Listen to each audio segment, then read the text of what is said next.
देश में 75 से ही आंगनवाड़ी बन रहे थे और चल रहे थे, लेकिन उसी टाइम से ही जो इसमें सबसे बड़ा जो खोट है, बाकी तो इसका पूरा डिजाइन बहुत अच्छा है बच्चों के लिए। इसके लिए अगर ढंग से चलेगा तो आईसीडीएस से बेहतर कोई हो ही नहीं सकता है। जैसे इसका नाम बोलते हैं कि इंटीग्रेटेड, माने कि समेकित बाल विकास के लिए पूरा उसके अंदर में डिजाइन के अंदर है। लेकिन इसमें सबसे बड़ी कमी यही है, जिसमें ये जो काम जो है, असली काम जो है, जो सेवाएं जो बच्चों के लिए, माओं के लिए देने की जरूरत है, वो देने वाले को कर्मचारी और उनका काम को मान्यता नहीं दे रहे थे। तो तब जो है वर्कर को 100 से जो 10वीं पास है उसको 150 रुपया मिल रहे थे, 35 रुपया हेल्पर को मिल रहे थे। वहां से जो ये शोषण के जड़ के फाइट करते हुए आईफा का और अपने जो एफिलिएटेड यूनियनों का जन्म हुआ था, और इसके तहत में फिर सीआईटीयू ने निर्णय लिया है कि ये एक बहुत बड़ा इनका ज़रूरत भी है यूनियनाइज करने के लिए, और उसको आईसीडीएस का भी ज़रूरत महसूस हुआ है। तो उसी दौर में 80 के दशक में जो सीआईटीयू में अलग अलग राज्यों में यूनियनाइज किया है, और 89 में सीआईटीयू की फाउंडर प्रेसिडेंट है बीटी रणदिवे, उनकी मार्गदर्शन में हमारे जो बंगाल की साथी नीलिमा मैत्रा, निरुपमा चैटर्जी आदि लोग, विमल रणदिवे, इन लोगों के सबके नेतृत्व में ये फैसला किया है कि हमारे फेडरेशन का गठन करें। और इसके तहत पहला जो साबना सम्मेलन हुआ 91 में उदयपुर में, और उसमें स्थापक हमारे अध्यक्ष जो है विमला रणदिवे बना है और महासचिव नीलिमा मैत्रा बने हैं। और उसके जो हमारी फेडरेशन का इतिहास भी देखेंगे तो इसको, ये जो आंगनवाड़ी वर्कर्स को और हेल्पर्स को संगठित करने के लिए उसी का जो नेतृत्वकारी भूमिका अदा किया है हमारे स्वतंत्रता सेनानी थे, जिसे विमल रणदिवे, सुशीला गोपालन, अहिल्या रंगनेकर, लक्ष्मी सहगल, ये सारे नेतृत्वकारी भूमिका हमारे फेडरेशन बनाने के लिए भी अदा किया है। क्योंकि ये जो आज़ादी की लड़ाई का जो सपना था कि वो देश के जो जनता है, जो बच्चे हैं, उनका पूरा पोषण और उसका पूरा समेकित विकास हो, और जो महिलाएं हैं वो शिशु मृत्यु से, मातृ मृत्यु से उनका भी जो रक्षा हो, और उनका भी पूरा का पूरा जो न्यूट्रिशन का भी ख्याल रखे, वो एक सपने के लिए उसकी लड़ाई है। महिलाओं का हक और बच्चों का हक की लड़ाई का भी हिस्सा था। और इसमें काम करने वाले जो मजदूर है, जो आंगनवाड़ी वर्कर हेल्पर है, उनका अधिकार के लिए, दर्जा के लिए भी ये लड़ाई था। तो ये हमारी आज़ादी का आंदोलन का ही एक जो है, हम लोग एक किस्म से जो है असली आज़ादी के लिए जो लड़ाई हम बोल सकते कि उसी के लिए ही हमारी फेडरेशन का जन्म हुआ। उसके बाद में अभी तो हमारा अलग अलग सम्मेलन, जो सेकंड सम्मेलन जो है कलकत्ता में हुआ 94 में, तीसरा सम्मेलन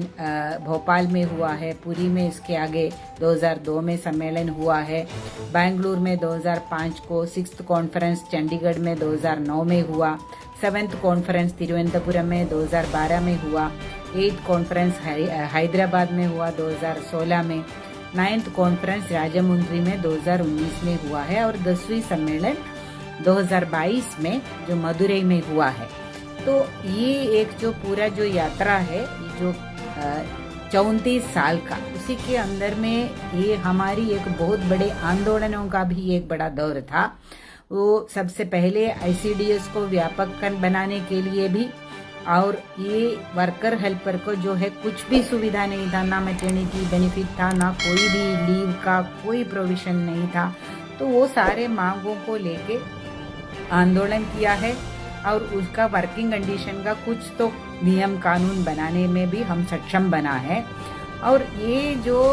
आईसीडीएस का योजना को जब व्यापक बनाने 90 के दशक में जो हुआ है, पूरे जो नव उदारवादी नीतियों के तहत में उसका निजीकरण का भी बहुत बड़ा एफर्ट हुआ है। उसके खिलाफ का भी लड़ाई हमारे जो जन्म से के साथ में जो 91 में हुआ है, उसी के साथ में ही ये नव उदारवादी नीतियों भी शुरू हुआ है, उसके खिलाफ के लड़ाई भी शुरू हुआ था। और बहुत सारे जगह में एनजीओ का दखल के खिलाफ में, उसके अंदर में जो खाने का सेंट्रलाइज किचन लेके आने का, इस तरीके का जो निजीकरण की प्रक्रिया के खिलाफ की बहुत बड़ी लड़ाई हमने छेड़ा है। और हाल ही में ये जो पिछले दिनों को भी हम देखेंगे कि 2005 में 10 दिन का बहुत बड़ा महापड़ाव किया है, ये क्रमिक अनशन किया है हमने जंतर मंतर में, और इसमें हजारों लोगों ने भागीदारी किया है। और उसके बाद में जो भी बहुत बड़े मोबिलाइजेशन वाले आंदोलनों का शुरुआत हम गर्व से कर सकते हैं कि आंगनवाड़ी फेडरेशन ने किया है। दिन रात का पड़ाव का हमने किया था जंतर मंतर में 2010 में, और उसके पहले जो है हड़तालें हुआ है, बहुत बड़े पार्लियामेंट मार्च हुआ है, और बहुत सारे जो है आंदोलनें हमने किया है। और जो इसके बाद में हम लोगों ने, और 2022 में देखोगे 3 दिन का जो हम लोगों ने पड़ाव भी किया था, इस तक का बहुत ज्यादा हमारे अपने इंडिपेंडेंट भी कार्यक्रम हुआ। और इसके साथ साथ में हम लोगों ने जॉइंटली जो आंदोलन भी किया है। एक तो है कि जो सारे जो आंगनवाड़ी फेडरेशंस को लेके संयुक्त संघर्ष समिति बनाया, उसके तहत भी बहुत सारे पार्लियामेंट मार्च किया। 2011 में हुआ, उसके बाद 2018 में हुआ, इस तरीके से पार्लियामेंट मार्च भी हुआ है, और बहुत सारे संघर्ष भी हुआ है। इसके अलावा जो योजना कर्मियों का, स्कीम वर्कर्स की जो मूवमेंट है, जो आशा का योजना जब बना है, मिड डे मील का योजना बाद में बना, तो इन लोगों को भी हमारी तरह शोषित है, उनको भी लेके बहुत बड़ा स्कीम वर्कर्स की आंदोलन खड़ा करने में हमारी पहलकदमी बहुत हुआ था। तो ये सारे जो आंदोलनों के तहत में हमारी जो बहुत सारी सुविधाएं भी मिले हैं, हमारी